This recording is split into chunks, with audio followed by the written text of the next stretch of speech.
갈라디아 4장 8절부터 11절.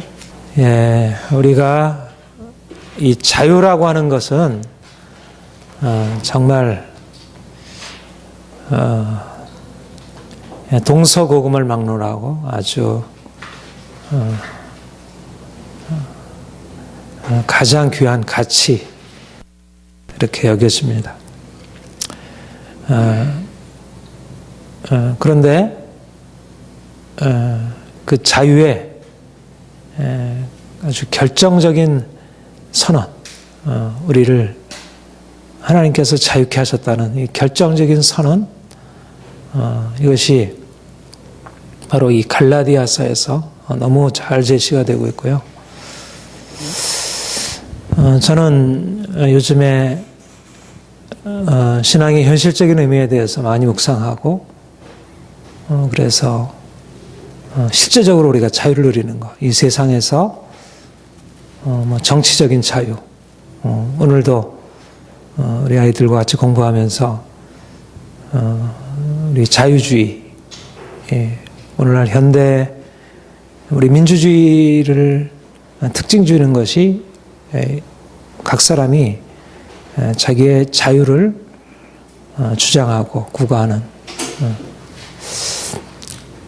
바로 그런 의미에 있어서도 이 복음이 말하고 있는 자유가 결정적인 기초를 제공하고 있다는 것입니다. 그래서 여러분들이 말씀을 정말 깊이 이해하게 되면 현실 가운데서도 너무 풍성한 삶을, 그러니까 보통 우리 풍성한 삶에는 돈을 많이 벌고 부유하게 되는 것, 이걸 풍성한 삶이라고 생각하지만 정말 이 자유를 누리는 삶이 정말 풍성한 삶의 아주 핵심이라 이렇게 여겨집니다. 저는 여러분들이 좀 더 예수님 때문에 나 참 자유하다, 내 인생이 너무 자유롭다, 이제는 내가 정말 얽매이는 것이 없구나, 나는 자유인이다, 이렇게 말할 수 있기를 바랍니다. 하나님이 그렇게 하셨고 하시고 있죠. 하나님이 우리를 그렇게 만드시고 있습니다. 우리가 하나님을 만나는 것, 우리가 예수님을 알아가는 것은 곧 자유인이 되는 것입니다. 우리가 이전에는 종이었는데 이제 예수님 때문에 우리가 자유롭게 되고 자유인의 정체성을 갖는 것입니다. 자유롭다고 하는 것은 이제까지 우리를 얽매였던 모든 것에서 벗어나는 것이에요. 우리 얽매는 게 너무 많잖아요. 우리의 전통, 관습, 문화, 제도, 너무나 많은 율법들이 우리를 얽매이고, 그래서 좀 편하게 자유롭게 살아가지 못하고 있는데, 우리가 주님을 만나면서 그 모든 얽매였던 것에서 벗어나서 인생이 자유롭게 되는 것입니다. 주의 영이 계신 곳에는 자유함이 있느니라, 그렇게 말씀하셨죠. 주의 영이 계신 곳에 자유함이 있느니라. 하나님의 영은 자유의 영이시고요. 그래서 우리가 주님을 더 깊이 만나 알수록 우리가 자유롭게 됩니다.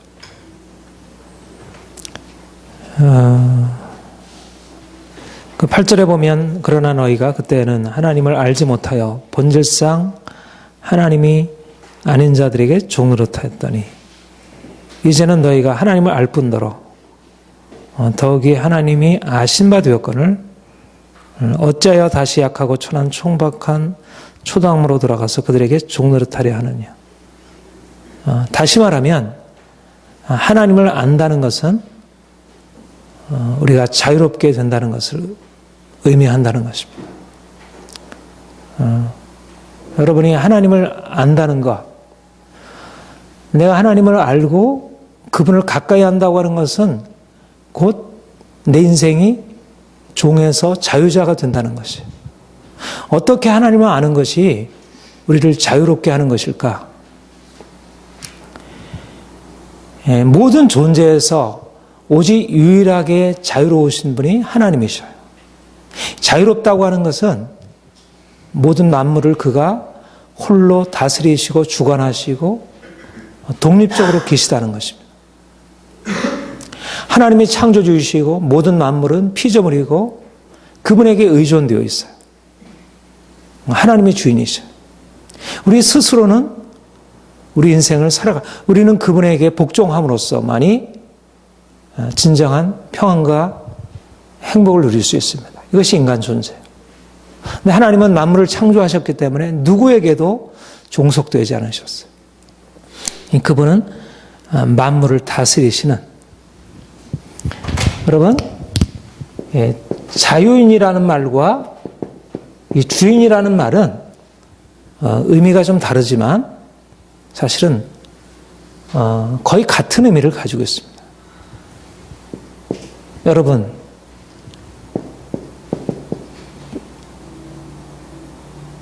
주인과 종의 관계로 생각하면 자유인, 주종 관계라 그렇게 이야기하죠. 자유인과 종의 관계. 누가 자유로운가? 주인은 자유롭잖아요. 자기가 하고 싶은 대로. 회사의 사장은 자유롭잖아요. 우리 한 목사님 자유롭습니까? 회사 안에서? 상대적이죠. 상대적이지만 그래도 사장이 자유롭고 목사는 자유로워요. 담임 목사님은 자유롭습니다. 다른 분들은, 여러분들은 아무리 상대적인 자유가 있지만 나보다는 덜 자유로워요. 그렇죠? 나는 결정하고 여러분들은 따르고. 우리 학교에서는 학장님이 자유로워요. 학사님이 자기 마음대로 하는 거 우리는 따라가야 돼. 싫어도 따라가야 돼. 내가 자유로우려면 내가 학장이 돼야 돼.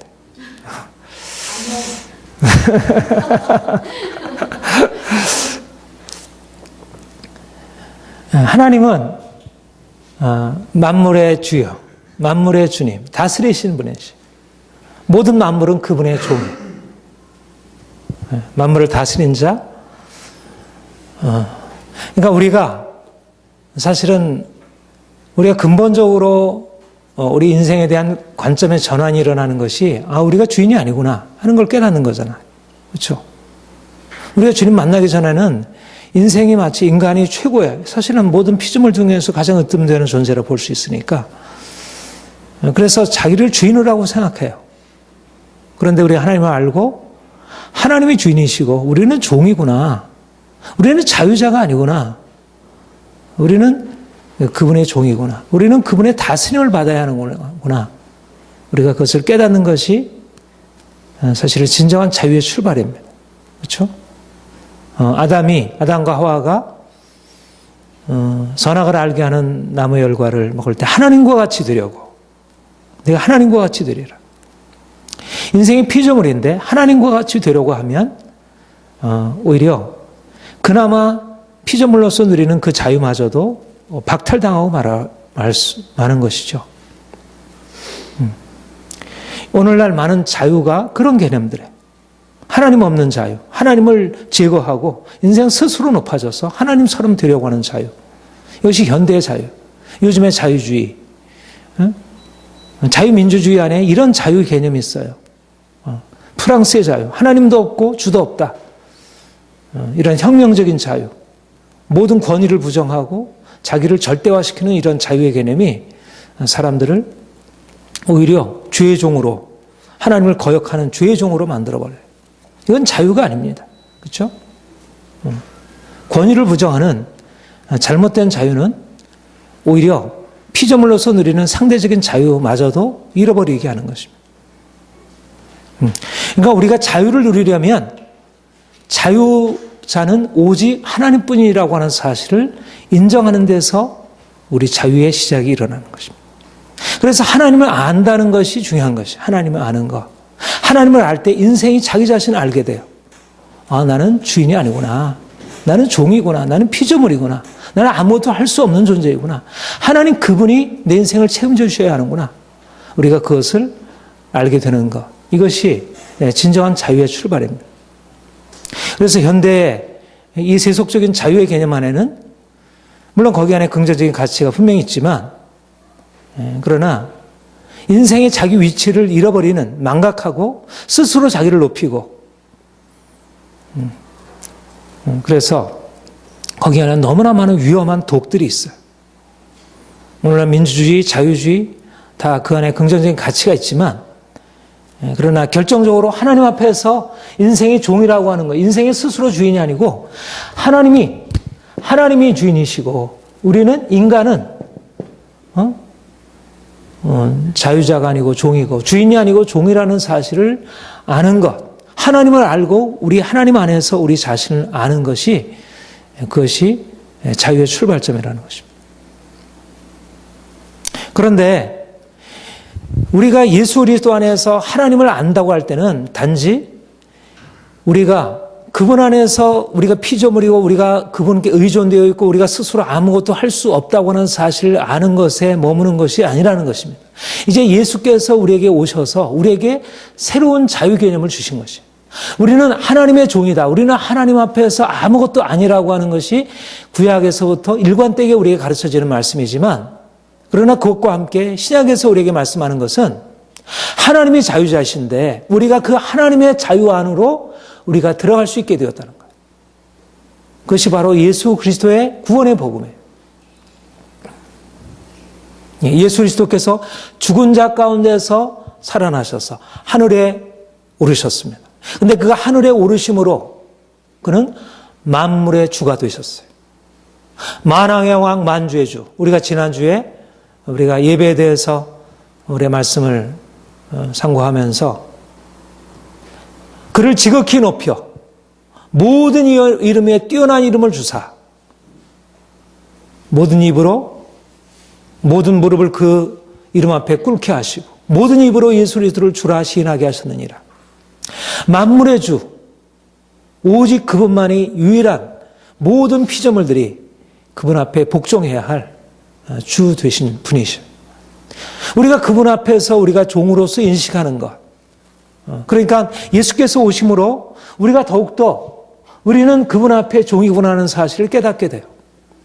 그러나 그것과 함께 우리에게 알려지는 또 다른 중요한 사실이 있는데 우리가 주님을 예배하게 될 때 우리는 단지 그분의 종으로서 우리 자신을 고백하는 것만이 아니고 그분과 함께 우리가 그분의 영광과 권세에 함께 참여한 자가 되어서 그분과 함께 주인이 되고 다스리는 자가 된다는 것입니다.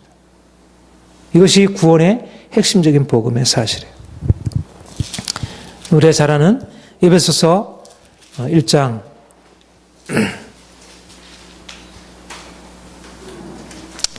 20절부터 23절까지 우리 같이 읽겠습니다.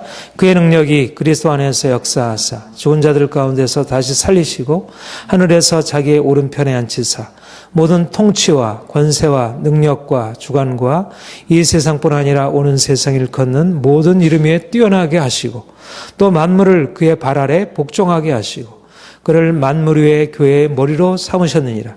교회는 그의 몸이니 만물 안에서 만물을 충만케 하시는 이의 충만이라. 예. 우리 지난주에 주일날 살펴봤던 빌립보서 2장의 본문과 굉장히 유사하죠. 하나님이 그를 지극히 높여 모든 이름에 뛰어난 이름을 주시고 만물을 그 발 아래 복종케 하시는 이런 위대한 일을 행하셨어요. 그런데 바로 예수께서 그렇게 하나님의 능력으로 높여주셨고 그가 권세에 오르셨는데 근데 바로 우리를 그의 몸, 그가 만물 위에 교회의 머리가 되시고 우리를 그의 몸으로 삼으셔서 우리가 하나님 피조물 인간으로서 아무것도 아닌 존재로서 우리는 그저 종의 위치에 있는데 예수께서 하늘에 오르셔서 만물의 주가 되시고 이제 우리가 그분과 함께 하늘에 오르게 되어 이제 그분과 함께 만물 위에 만물이 그분의 이름을 높여드리고 그분의 영광과 권세 앞에 꿇어 경배하는데 우리 교회가 그 영광에 함께 참여해서 만물을 다스리는 자로 우리를 높이신다는 것입니다. 이것이 바로 복음 안에서 가르치고 있는 우리에게 허락되어 있는 새로운 정체성. 우리가 예수를 믿는다는 건 뭐냐? 우리가 하나님을 안다는 것은 뭐냐? 하나님은 영광스러우시고 높으시고 우리는 아무것도 아니라고 하는 사실을 가르쳐 줄 뿐만 아니라 아무것도 아닌 우리 존재가 이제는 주님과 연합해서 이제는 그분의 영광에 참여한 자가 되고 우리가 이 땅에 살지만 단지 이 땅에 사는 존재가 아니고 하늘의 영광으로 우리가 높여지고 우리가 그분의 영광을 함께 경험하고 함께 찬양하고 그분과 함께 살아가는 존재로 우리를 바꾸어 놓으셨다는 거예요. 그것이 우리가 하나님의 아들이라는 새로운 신분인 것입니다. 우리가 하나님의 자녀가 되었다는 것은 이미 우리에게 만물의 조로 높여주신 하나님의 아들, 하나님의 아들이시라고 하는 것은 만물의 창조자, 만물의 주권자, 소유자, 만물의 심판자, 만물을 다스리는 통치자, 지배자. 그것이 하나님의 아들의 신분이에요. 바로 그 아들의 신분에 우리를 참여케 하셔서 우리가 그냥 피조물로서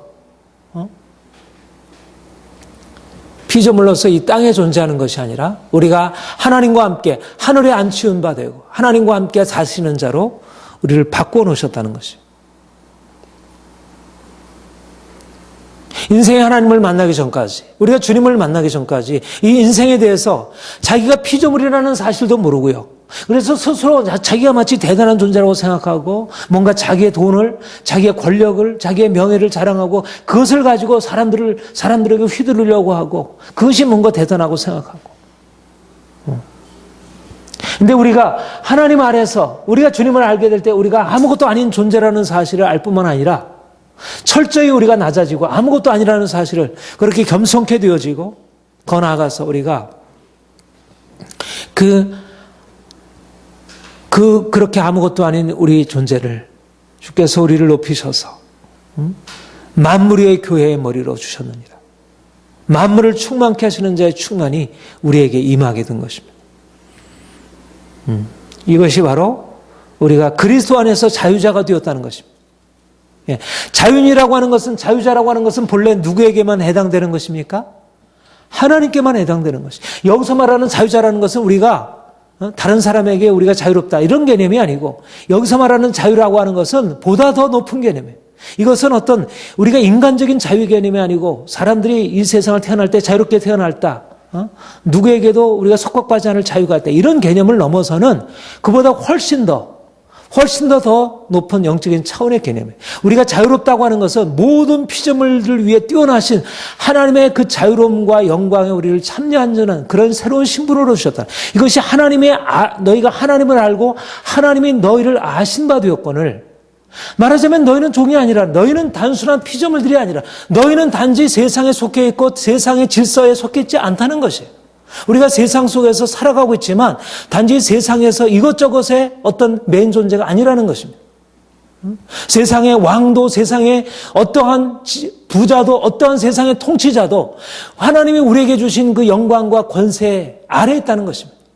이것이 우리가 가지고 있는 자유의 개념이에요. 자유라고 하는 것은 그러니까 우리가 어떤 속박에서 벗어났다는 개념이 아니고 우리가 가난이라는 어떤 사람이 어떤 권력의 속박 아래에서 벗어났다는 얘기가 아니고 그보다 훨씬 더 우리의 존재, 우리의 신분, 우리의 정체성 자체가 전혀 다른 차원으로 옮겨졌다는 것입니다. 하나님이 아신 바 되었거나 하나님이 우리를 그분의 영광으로 그분과 연합해서 우리를 새로운 차원으로 바꿔놓으셨다는 것입니다.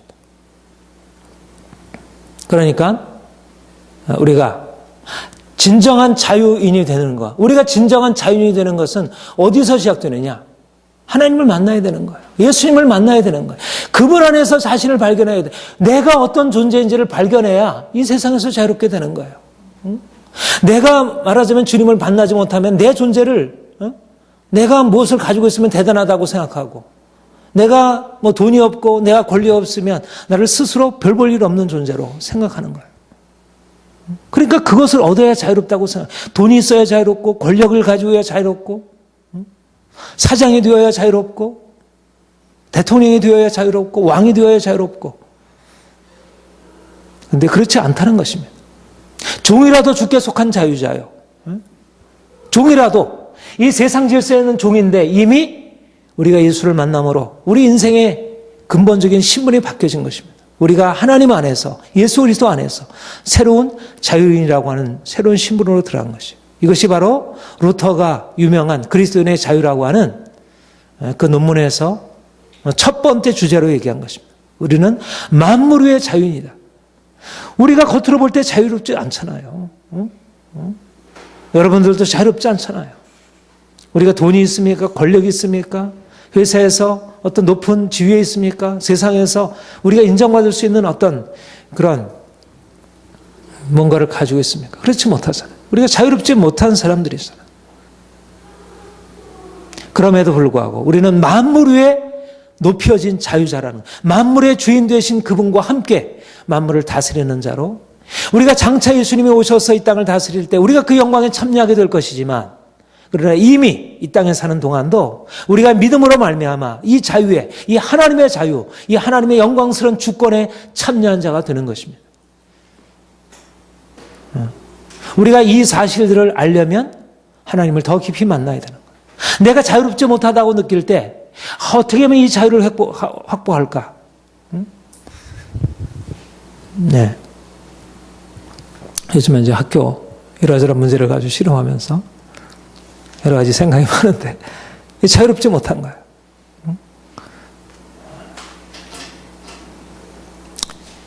어떻게 자유를 확보할까? 우리는 뭔가 우리에게 주어져 있는 그 억압을 좀 떨쳐버리고, 그 먹이를 떨쳐버리고, 남편, 부모, 회사 사장, 어떤 정치 지도자, 교회 목사, 우리 리더들, 이런 것에서 떨쳐버리고 좀 자유롭게 되려고 해요. 내 발언을 하고, 요즘에 하는 식으로. 물론 그래서 상대적으로 자유가 주어지죠. 자녀들도 부모에 대해서 자유가 주어지고, 아내들도 여성들도 남성들에 대해서 자유가 주어지고, 밑에 있는 부하 직원들이 좀 사장에 대해서 자유가 주어지죠. 그런 게 없진 않죠. 또 이 시대 흐름이 그러니까. 그러나 그렇게 해서 진정한 자유가 주어지는 게 아니라는 것입니다. 우리에게 본래적으로 자유라고 하는 것은, 물론 그런 상대적인 자유를 우리가 무시하고 부정할 것은 아니지만, 그러나 우리에게 보다 더 중요한 것은 우리가 그리스도 안에서 누리는 이 자유, 너희가 그리스도 안에서 이 자유인이라고 하는 새로운 신분을 얻었는데 왜 보여지는 그러한 사실에 의해서 자꾸 자기 스스로를 자유케 하려고 하느냐. 그러니까 그것이 바로 우리가 매여 있다는 것입니다. 여러분, 나는 이제 그리스도 안에서 자유자인데 왜 내가 현실적으로 여전히 이렇게 얽매여 살아가느냐. 우리가 그렇게 불평하거나 이게 뭔가 나한테 맞지 않아. 사실 우리가 그렇게 생각할 수도 있겠죠. 그러나 좀 더 바꿔서 생각하면 현실적인 자유를 얻는 게 중요한 게 아니고, 우리가 그런 현실적으로 여전히 매여 있는 종과 같은데 우리가 그리스도 안에서 이미 자유롭다고 하는 이 영적인 사실들을 깨닫는 것이 보다 더 중요하다는 것입니다. 저는 그게 굉장히 중요하다고 생각해요. 오늘날 우리 그리스도인들에게 가려져 있는 것이에요. 저도 학교 문제, 이러저런 문제와 또 정치적인 어떤 이런 여러 가지 주제들과 씨름하면서 실제적으로 우리가 정치적인 자유, 사회적인 자유, 이런 것들을 얻어야 한다고 생각합니다.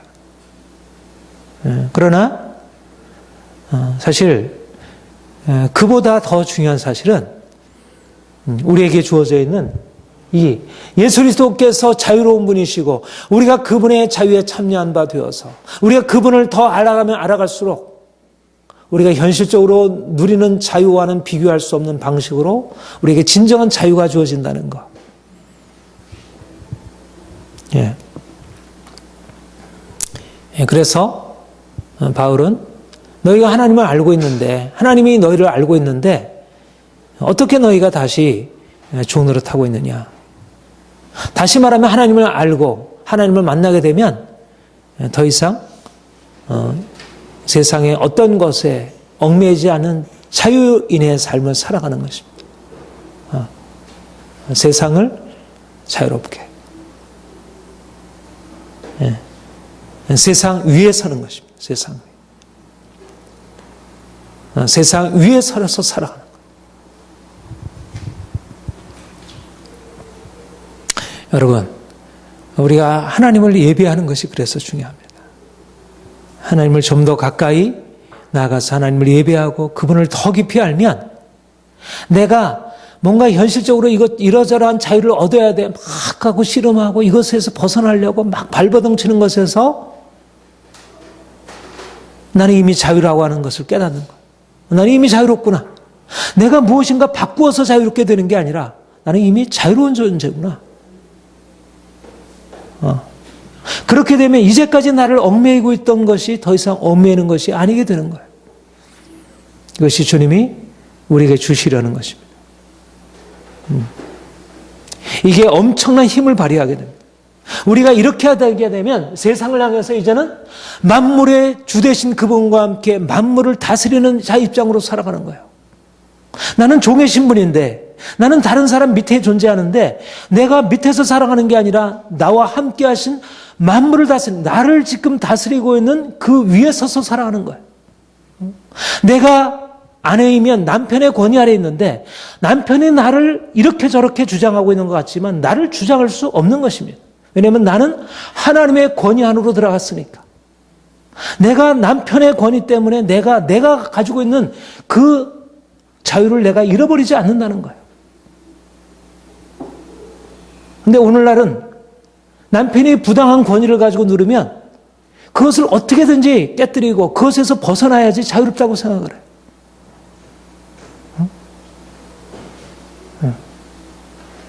이 세상에서는 그거밖에 안 보이죠. 그 이상을 할 수가 없죠. 그러나 그리스도인들은 다른 자유의 개념이 존재하는 거예요. 마치 이것은 정말 막시즘이라는 데서 보면 사람들을 이 혁명의지, 저항의지를 약화시키는 아편처럼 여겨질 수 있습니다. 그냥 종의 신분에 그냥 머물게 하는, 그러나 이것은 종의 신분에 그냥 머물고 묵종의 그런 숙명론이 아닌 것입니다. 우리가 종이라는 외적인 옷을 입고 있지만, 외적인 우리의 신분은 그렇게 보이지만, 우리 안에 주의 성령께서 오셔서 우리를 자유자로 바꿔놓으시고 우리를 이미 그 위에 세워놓은 것이에요. 그러니까 나를 다스리는 자가 사실은 내 밑에 있는 것입니다.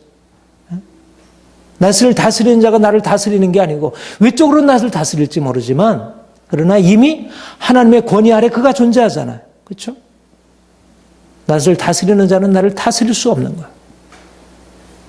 이것이 하나님이 우리를 자유케 하신 것입니다. 우리가 이 자유를 붙들고 살아야지, 이 자유를 붙들지 못하면 계속해서 우리가 자유를 향해서 나아간다고 하는 시도 자체가 어리석은 것이 되고 맙니다. 그러니까 현실과 씨름할 게 아니고요. 현실의 문제를 바꾸려고 노력할 게 아니고 우리는 하나님을 아는 것으로 나가야 돼. 하나님을 아는 것으로. 하나님 그분이 우리 인생을 이미 바꿔놓으셨는데 그분 안에서 우리는 이미 자유로운 존재인데 그러면 하나님 우리가 이 밑에서 씨름하니까 늘 문제가 해결이 안 되잖아요. 근데 우리가 위로 올라가서 밑을 내려다보게 되니까 하나님이 만물을 다스리고 있으니까 내가 하나님 편에 서 있으니까 함부로 나를 다루지 못하는 거예요. 누구도 보이지 아니하는 강력한 권위가 주어지는 것입니다. 그러니까 현실과 씨름할 게 아니고 우리는 하나님과 씨름을 해야 돼요. 하나님과 씨름해서 그분과 딱 붙으면 돼요. 그분과 하나 되면 돼요. 그러면 세상이 감당할 수 없는 것입니다. 저는 이 비밀들을 우리가 현실 속에서 깨닫고 현실 속에서 이걸 좀 적용했으면 좋겠어요. 실제적으로. 이게 강력한지 아니면 현실과 그냥 씨름해가지고 뭔가 상대적인 뭔가 변화를 이루려고 노력을 하는 게 나은지 한번 우리가 가지고 있는 자유를 보여주는 거예요.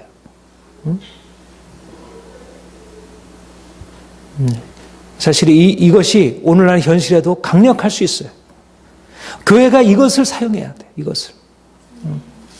이것이 개신교의 영성이에요. 사실은 캐톨릭은 실제적으로 권력자가 되었잖아요. 그렇죠? 캐톨릭은 권력을 차지한 모든 것을 그 밑에 두었어요. 캐톨릭은.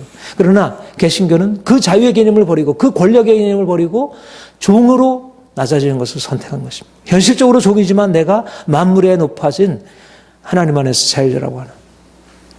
그러면서 실제적으로 세상을 향한 영향력이 생기기 시작했어요. 오늘날 그리스도인이 세상처럼 강해지고 높아지고 이렇게 해야지 비로소 세상을 향한 영향력이 생기는 게 아니고 그냥 있는 그 자리에서 하나님의 권위로 높아지는 것입니다. 있는 그 자리에서. 그러면 세상이 우리 밑에 굴복하는 것입니다.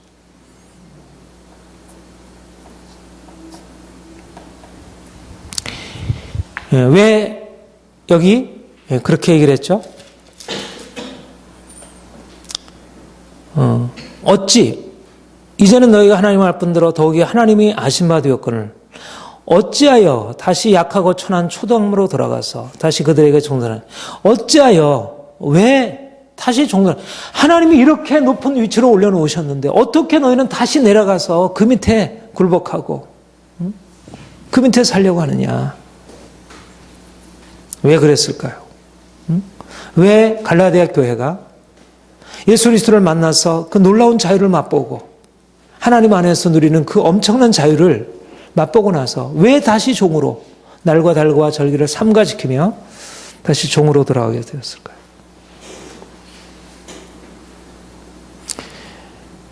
여러분, 우리가 누리는 자유는 예수님과 연합해서 누리게 되는 것이라고 했습니다. 그리스도의 그 부활의 영광에 이르는 것이 자유예요.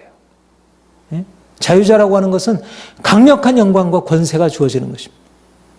그런데 실제적으로 사실은 우리가 그 영광과 권세에 이미 지금 참여하고 있습니까? 아직 참여하고 있지 못해요. 우리가 그리로 나아간 것이, 그렇죠? 나아가는 거예요. 말하자면 그 만물의 주 되신 그 영광으로 들어가는 것을 시작한 것이 자유예요. 자유의 출발입니다.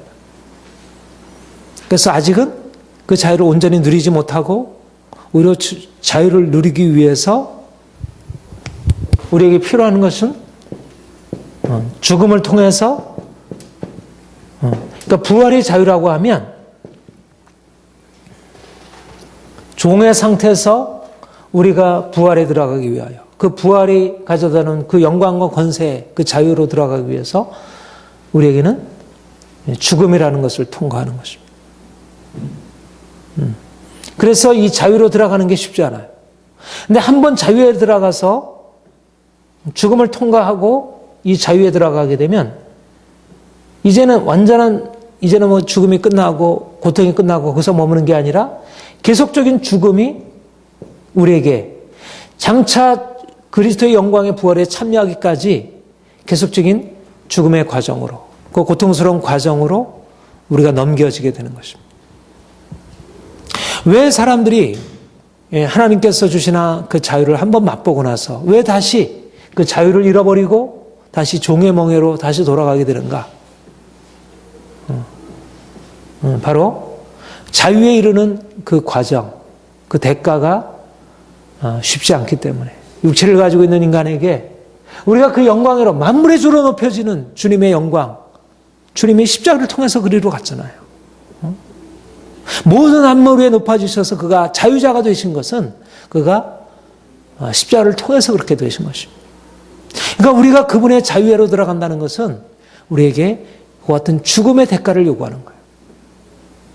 그래서 죽음이 그 두려움, 그 싫음, 그 저항감이 만만치 않은 거예요. 우리가 그냥 종으로 있으면서 살아가는 게 훨씬 더 우리에게 익숙하고 우리에게 편하고 자유로운 거예요. 그게 자유롭다고 하세요. 익숙한 거. 우리가 정말 헐헐 날아다니는 새같이 되는 것에는 그야말로 그 헐헐 날아다니기 위해서 우리가 치러야 할 대가와 고통이 너무 심한 거예요. 그러니까 자유자가 되라고 시작을 했다가 이거는 내가 할 수 있는 게 아니구나. 너무 힘들어. 그러면서 이러저러한 그렇게 고통스러운 것을 지불하지 않고도 나아갈 수 있는 길처럼 보이는 것들이 주변에 자꾸 보여지는 거예요. 다른 사람들이 예수를 꼭 그렇게 믿어야 되느냐 뭐 이런 방식으로 있는데 그것도 나름대로 그것도 뭔가 지불할 대가가 있는 것처럼 여겨지고 그러면서 어느 정도 내 자신을 지킬 수 있는 것입니다. 그래서 많은 사람들이 적당한 거리에서 주님을 따르려고 합니다. 주님과 완전히 연합해서 죽음으로 넘겨지려고 하지 않고 여전히 자기 자신을 그대로 살려둔 채 여러분, 자유자가 된다고 하는 것은 이제 더 이상 세상의 질서, 세상의 율법, 세상의 권세와 다른 차원으로 들어가서 이제는 주님과 함께하는 삶이에요. 너희가 세상에 속하였다면 세상이 너희를 사랑할 터이나 너희가 세상에서 속하지 아니하고 도리어 세상에서 나의 택함을 받은 자인 고로 세상에 너희를 미워하느니라. 이게 자유자가 되는 길이에요. 우리가 세상에 속하지 않고 이전에 여기서 살다가 다른 피조물들과 다른 사람들과 다른 세상 사람들과 같이 살다가 이젠 주님께 속해서 주님과 함께 살아가는 삶을 배우고 살아가게 돼요. 좋은 거죠. 주님과 함께 살아가는 것은. 주님과 함께 있다는 것은 좋은 거예요. 그분이 가지고 있는 지혜, 그분이 가지고 있는 능력, 그분이 가지고 있는 행하심은 너무 좋은 거예요. 그러나 세상이 너희를 미워하느니라. 편하지 않은 것입니다. 우리가 이 세상에서 주님과 함께 살아가는 거예요. 우리는 세상에 속하지 않은 자로서 세상에 살아가요. 나그네로서, 외인으로서, 객으로. 그러니까 세상에서 세상의 질서와 세상의 율법과 세상의 방식으로 살아가는 사람들과 함께 살아가는 사람들은 힘들지 않아요. 물론 그 종으로서 살아가는 것이 힘들죠. 이러저런 거 따라야 되고 세상 질서 따라야 되고 그 싸움에 들어가야 되고 사람들이 이러저렇게 괴롭히고 힘들지만 그러나 세상에서 여러분 뭐 이슬람 세계에서 크리스찬으로 제가 어떤 이렇게 그 잡지가 와서 헤브니 타치라는 잡지가 와서 거기에 요즘 김정철 감독이 메시아닉 유대인을 다룬 회복이라는 이제 영화를 하고 바로 이 광성교 집사님이라 그러더라고요. 근데 그리고 이제 두 번째 영어로 용서라는 영화 혹시 여러분 들어봤어요? 팔레스타인 크리스찬들이라. 그러니까 먼저 회복이라는 영화는 메시아닉 유대인, 그러니까 이스라엘 유대인들 크리스도를 믿는 이제 그 크리스찬들을 다루고 여기서는 팔레스타인에서 예수를 믿는 거기는 이슬람 세계잖아요, 그렇죠? 이슬람 세계 안에서 그러니까 이들은 이중적인 고통을 당한다는 거예요. 한편 유대인들로부터 팔레스타인 땅에 살고 있으니까 그 난민촌에 살고 있으니까 미움을 당하고 또 이슬람 그 국가 안에 사니까 그들로부터 미움 당하고. 그게 바로 사실상 우리의 신분인 거예요. 우리의 자유자라고 하는 신분인 거예요. 그들이 예수님 만나가지고 예수님이 꿈에 나타나셔서 자기 위로하시고 하신다는 거예요. 얼마나 주님이 주시는 기쁨은 좋은 거죠. 그러니까 그 고통을 견디며 살아가는 거예요. 미움을 견디면서. 그러나 얼마나 힘들어요. 옥에 갇히고 때때로 죽임을 당하기도 하고. 우리는 자유세에 살기 때문에 그런 실질적으로 외적인 고통을 당하지는 않는 거죠.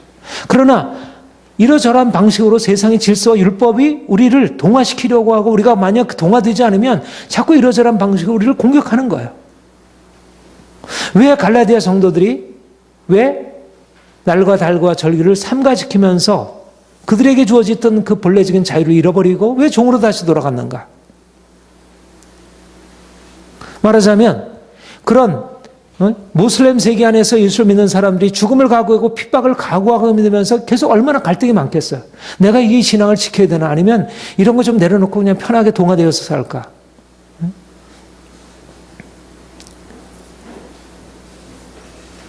그러니까 우리 그리스도인들이 사실 내가 믿음으로써 나의 정체성을 지키고 살아갈 때 우리에게 누리는 그 영광과 권세와 실제적으로 자유함이 있는 거예요. 정말 우리가 주님을 믿으면 우리에게 주어지는 실질적인 자유함이 생겨요. 사람들에 대한 권위가 생기고 그리고 사람들이 우리를 존경하고 따르게 돼요.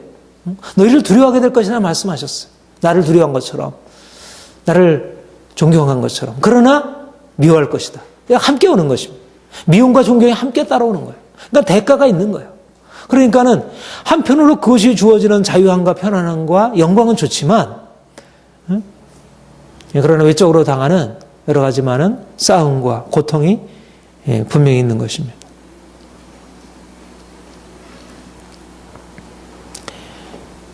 그래서 우리가 그래서 다시 종으로 돌아가기가 쉽다는 거.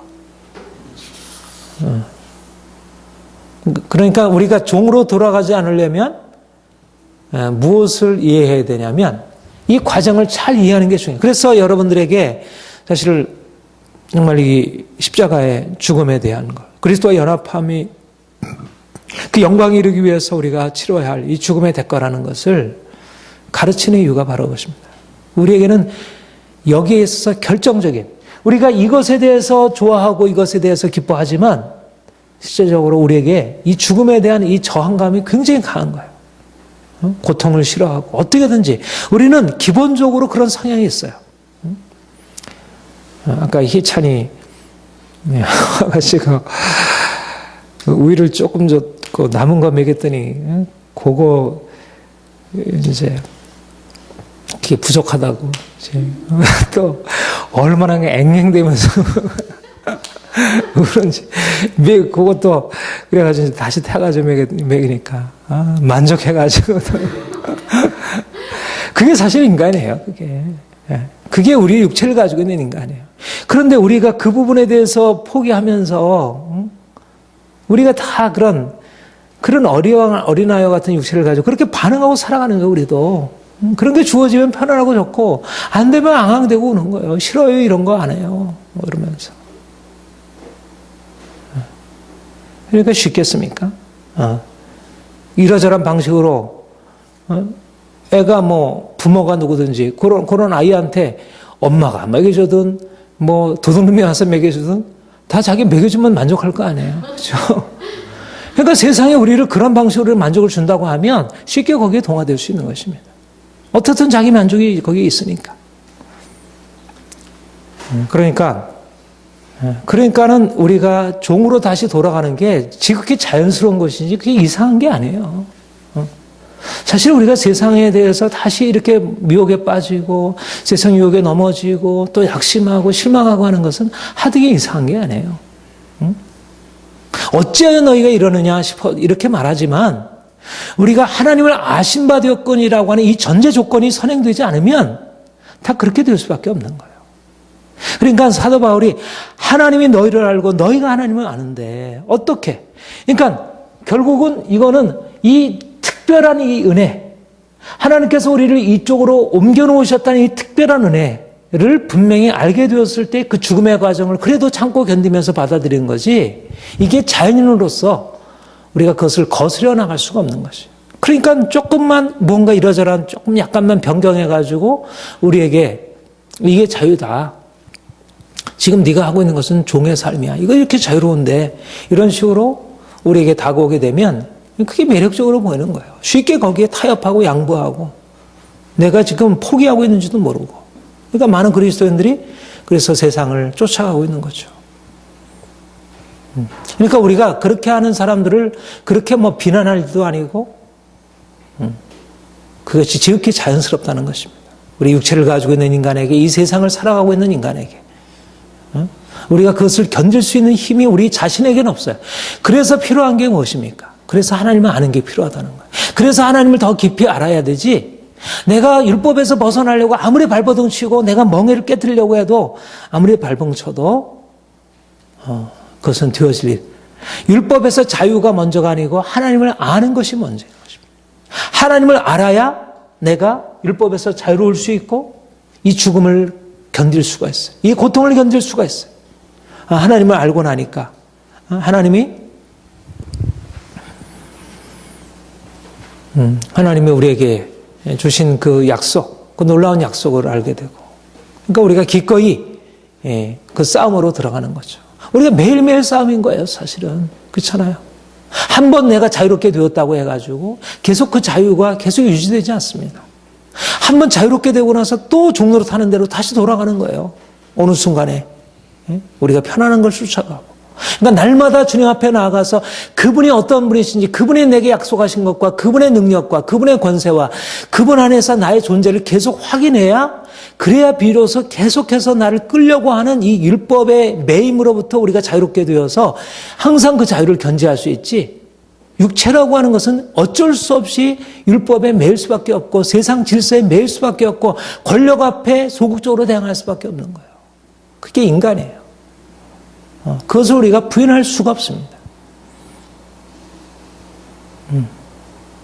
우리가 세상에서 사는 동안 우리는 자유자로서 우리가 세상과 싸움이 불가피하다는 것. 이것을 우리가 기억해야 합니다. 우리는 다른 세계관을 가지고 있는 사람들이에요. 우리는 다른 질서에 속한 사람들이에요. 하나님의 질서. 우리가 이 세상에서 편하게 만족하게 성공적으로 세상의 만족과 영광을 얻고 그렇게 살아가는 자들이 아니고 우리는 다른 질서 속에 살아가는. 그러니까 세상과 부딪힐 수밖에 없는 거예요. 너희가 세상에 속했으면 세상이 너를 사랑을 더해나 너희가 세상에 속하지 아니하고 도리어 세상에서 나의 택함을 다하는 거죠. 세상이 너를 미워하느니라. 세상과의 싸움은 불가피하다는 거예요. 고난은 반드시 따라온다는 거예요. 그래서 우리가 기꺼이 우리의 행복을 주님께 양도해드리고 주님이 주시는 평안과 자유함을 우리가 기대해야 합니다. 여러분, 다시 종노릇 하시겠습니까? 그러지 않겠죠. 우리가 아니요 할 수 있어야죠. No, 나는 아닙니다. 어떠한 인생을 치르더라도 나는 다시 종노릇하는 길로는 가지 않겠습니다. 우리가 단호하게 결정하고 계속해서 그 길로 나가야 돼요. 그러면 힘들죠. 그러나 그런 싸움을 통해서 더 강해지고 이 자유함이 실제적으로 현실적으로 우리에게 주어지는 거예요. 우리가 누릴 자유는 장차 하늘에서 영원한 영광으로 우리가 누리게 될 것이지만 이 땅에서도 우리가 이 자유함을 위한 대가를 계속적으로 지불하고 나아가면 계속적으로 우리에게 주어지는 공격을 내가 내려놓고 자유함으로 들어가게 되면 그러면 실제적으로 우리의 삶에 놀라운 자유가 주어지고 권세가 주어지는 거예요. 그러니까 누구도 두려움 없이. 자, 우리 10절, 11절 같이 읽겠습니다. 시작. 너희가 날과 달과 절기와 해를 삼가 지키니 내가 너희를 위하여 수고한 것이 헛될 것. 날과 달과 절기와 해를 삼가 지키니 이게 왜 문제가 되죠? 날과 달과 절기와 해를 삼가 지키니 우리 지난주에 했죠. 날과 달과 절기와 해는 이미 지나간 것이라고 했어요. 그렇죠? 물론 그것은 하나님이 율법으로 명하신 것이긴 하지만 그러나 그거는 그림자요 표상에 불과한 것이에요. 하나님이 날과 달과 절기와 해를 삼가 지키는 것을 통해서 그가 의도했던 것은 무엇이라고 했습니까? 하나님 앞에서 거룩하게 살아가는 것. 안식일을 지키는 것. 거룩하게 살아가는 것이. 너는 나의 백성이다. 너는 세상을 본받지 말고 세상에 속해 있지 않았다. 이것을 말씀하는 것이 날과 달과 절기의 해를 지키는 의도예요. 근데 이제 어떻게 되었다고요? 너희가 날과 달과 절기와 해를 지키는 그런 세상 질서에서 나와서 이제 내게 속해라. 그러니까 날과 달과 절기와 해를 지키는 것은 전에는 세상과 구별되기 위해서 지킨 거잖아요. 그런데 이제는 주님 세상에서 구별되기 위해서 이제 날과 달과 절기와 해를 지키는 것을 내려놓고 오히려 그 율법에 대한 우리의 묶임을 내려놓고 이제는 주님께 속하라는 것이. 그렇죠? 그런데 이제 유대인들이 갈라디아 교회가 그 사실을 제대로 깨닫지 못했던 것입니다. 날과 달과 절기와 해를 지키는 것은 하나님의 뜻을 따르는 것이 아니라 단지 외형적인 형식, 거룩함의 외형적인 형식을 다루는 것에 불과한 것이고 그것은 진정으로 하나님을 아는고 하나님을 기쁘시게 하는 것과 다른 것입니다. 바로 여기에 핵심이 있어요. 그들은 하나님을 아는 것을 마치 날과 달과 절기와 해를 지키면 되는 것이라고 생각했는데 날과 달과 절기와 해는 그건 하나님과 상관없이 너희가 중요한 것은 날과 달과 절기와 해가 아니라 하나님을 아는 것, 그분을 사랑하는 것, 그분께 순종하는 것, 그분과 인격적인 관계를 맺고 그분과 함께 살아가는 것이 중요하다 말씀하는 거죠. 여러분 고린도전서 7장 19절 한번 보십시다. 고린도 전서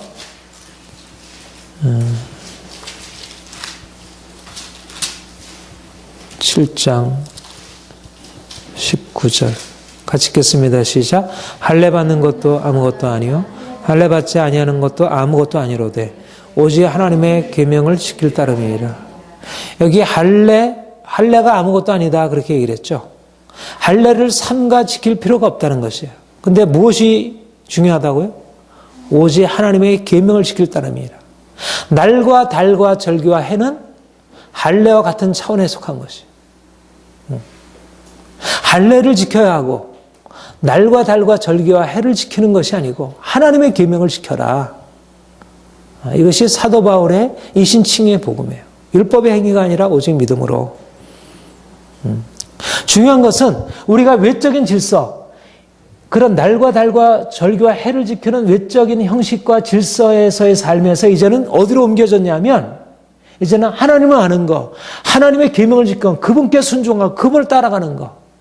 말하자면 보이는 외적인 형식들, 성전에서 예배하고 금식을 하고 철야를 하고 이러저러한 행위를 통해서 무엇인가 자기가 한다고 생각했는데 이제 예수께서 오셔서 우리에게 그림자가 아닌 실체를 나타내 보이셔서 하나님을 알고 하나님의 계명을 짓고 하나님을 따르고 하나님을 기쁘시게 하는 외적인 형식이 아니라 내면적으로 그리스도와 온전한 연합한 삶을 말씀하고 있다는 것입니다. 중요한 것은 우리의 삶에 이제 그 실체가 이 정말 그 깊은 본질이 우리가 이 땅에 살면서 사람들은 다 눈에 보이는 거, 어떻게 생겼고, 어떻게 무슨 일을 하고, 얼마나 열심히 하고, 이런 외적인 것을 보고, 그 안에서 자기를 평가하고, 다른 사람을 평가하고 하잖아요. 얼마나 많이 모였느냐, 얼마나 열심히 하고 있느냐, 얼마나 수학했느냐, 외적인 것을 가지고 평가하잖아요. 그래서 그런 것을 위해서 뭔가를 행하고 있잖아요. 근데 이제 차원을 어디에 두는 것입니다. 날과 달과 점기와 해를 삼가 지키는 초점을 우리 눈에 보이고 사람들의 눈에 보이는 차원에 우리의 시선을 두게 하는 게 아니라 하나님을 알고 그분의 계명을 짓고 그분을 따라가고 보이는 차원이 아니라 이제는 하나님의 차원으로 들어가는 것입니다. 이게 자유함이죠. 그렇죠? 이게 자유함인 거예요. 그러니까 무엇이 얽매여 있는 사랑, 종과 자유자의 차이는 뭐냐면 시선을 어디에 두고 살아가느냐는 거예요. 종은 이 땅의 시선을 두고 사람들에게 시선을 두고 보이는 행위의 시선을 두고 살아가는 사람은 종인 거예요. 그 사람이 아무리 돈이 많고 사람들을 휘둘고 그 인생에 자기가 하고 싶은 대로 다 해도 그 사람은 종인 것입니다. 현실에 매여 살아가는 사람들은. 근데 하나님을 알고 하나님의 계명을 지키고 하나님을 기뻐하는 일을 추구하면 그 사람은 자유자인 거예요. 그러니까 외면적인 형식이 있든 없든 그것이 중요한 것이 아니에요. 그것이 있을 수도 있고 없을 수도 있고. 근데 현실 속에서는 사람들이 뭔가 그렇다는 것이 있으면 대단하게 보이고 그런 게 없으면 부족하게 보이고 그러니까 사람들이 다 그런 것을 날과 달과 절기와 해를 삼가 지키는 거예요. 예배 형식을 삼가 지키는 거예요. 사람들과 관계 형식을 삼가 지키는 거예요. 그런 것이 중요하고 그것에 있어서 모든 신경을 곤두세우고 있어요. 사람들이 어떻게 볼까? 사람들의 반응에, 사람들의 평가에. 그게 종으로 살아가는 것입니다. 마태복음 6장에서 말씀하시듯이. 사람들이 나를 어떻게 볼까? 이게 종인 것이에요. 사람들의 종이 되지 말라. 하나님이 나를 어떻게 보실까? 하나님 앞에서 호람되어의 삶으로 살아. 이게 자유자인 것입니다. 자유자란. 우리가 이 세상에 살지만 다 어떻게 사람들이 나를 평가할까에 따라서 그것에 인정을 얻으려고 그것에 따라서 뭔가를 이렇게 반응하고 사는데 이제는 더 이상 그렇게 살지 않는 것입니다. 그러면 내가 다른 사람들을 배려할 수 있죠. 다른 사람들을 잘 보이게 할 수 있죠. 그러나 그것은 사람들의 삶과 사람들 때문에 삶과 그렇게 하는 게 아니고 하나님 때문에 삶과 그렇게 하는 거죠. 약한 사람들을 위해서 내가 그들의 율법에 고린도 전서 9장 20절에 보면 율법 아래 있는 자들을 위해서 내가 율법 아래 있는 자처럼 그렇게 한다. 그렇게 말씀했어. 자기 율법을 지킬 수도 있는 거예요. 사도 바울은 뭐 율법을 그 자체를 폐기하고 하는 것에 목적을 가지고 있잖아요. 그런 뭐 율법이 뭐 거추장스러워가지고 율법을 버리고 그러라고 하지 않은 것이 아니에요. 중요한 것은 초점이 어디냐는 거예요. 초점이. 내가 하나님께 초점이 있느냐 아니면 보이는 어떤 외적인 삶의 형식들의 초점이 있느냐 사람들에게 초점이 있냐는 거죠. 우리가 자유인으로 부름받았습니다. 자유인이란 하나님과 함께 사는 사람들이에요. 그 사람은 자유인이에요. 돈이 있든 없든 권세가 있든 없든 세상에서 가지고 있는 게 없든 없든 하나님과 함께 사는 사람들은 자유인이에요. 그래서 우리가 예배의 자가 되어야 한다는 것입니다. 하나님을 깊이 예배하고 하나님을 깊이 만나고 하나님을 알고 하나님을 경험하고 하나님의 뜻을 쫓아가다 보면 세상 어디 가든 그 사람은 자유로운 거예요. 권력자 앞에서도 자유롭고 가난한 자 앞에서도 자유롭고 무엇을 하든 그 인생에는 하나님이 다스리는 그 영적인 권세를 가지고 살아가는 것입니다. 여러분, 우리는 이미 이러한 자유인이라는 새로운 정체성을 받은 자입니다. 우리가 이 세상에 살고 있으면서 여전히 많은 우리를 얽매이는 요소들이 있습니다. 그러나 그 얽매임의 요인은 그 환경이 아니고 외적인 상황 자체가 아닌 것입니다. 얽매임의 원인은 우리가 하나님 안에서 이미 누리고 있는 자유를 제대로 활용하지 못하기 때문에 우리는 이미 모든 얽매임에서 벗어난 자예요. 주님 때문에 하나님을 만났기 때문에 하나님이 자유로우신데 하나님이 상황 탓하지 않잖아요. 그렇죠? 상황이 너무해요. 저런 사람들이 내게 너무하게 해요. 너 어떻게 이럴 수가 있겠어요? 나는 그래서 자유롭지 못해. 내 마음이 변화하지 못해요. 무슨 얘기입니까? 하나님이 내 안에 없다는 거죠. 사방으로 우겨싸움을 당해도 쌓이지 않는 것. 이것이 자유입니다. 주님이 우리에게 주신 자유예요. 주님이 어째 너희가 다시 종노릇하려 하느냐. 약하고 천한 초등학문 아래로 다시 돌아와서 종노릇하려 하느냐. 왜 자유를 잃어버리고 살아가느냐. 왜 세상 사람들처럼 그렇게 상황에 얽매여서 살아가느냐. 사람들의 얽매여서 살아가느냐. 이제 온전한 자유함으로 돌아가라. 말씀하고 있습니다. 날마다 우리가 그리스도 안에서 주어진 이 자유를 확인하고 우리의 정체성을 주장하고 사회를 할 것입니다. 기도하겠습니다. 주님 감사합니다. 우리를 모든 율법의 멍에에서 모든 세상 질서와 제도와 많은 형식적인 세상의 율법으로부터 우리를 자유케 하셨고 또 우리에게 지속적으로 그러한 자유로 인도하시니 감사드립니다. 너희가 어찌하여 다시 약하고 천박한 초등학문으로 돌아가 다시 종노릇 하느냐. 주님, 우리가 어리석은 다시 종으로 돌아가는 어리석은 삶을 선택하지 않게 하옵소서. 날마다 주님을 바라보고 주 안에서 누리는 참된 자유를 우리가 기뻐하며 살게 하옵소서. 세상이 우리를 잘 알지 못하고 세상이 우리를 인정하지 않지만 주님 우리를 아시고 우리가 주님의 아신 바 되었고 우리가 주님을 알기에 어떤 상황 속에서라도 우리가 진정한 자유를 누리며 살게 하옵소서.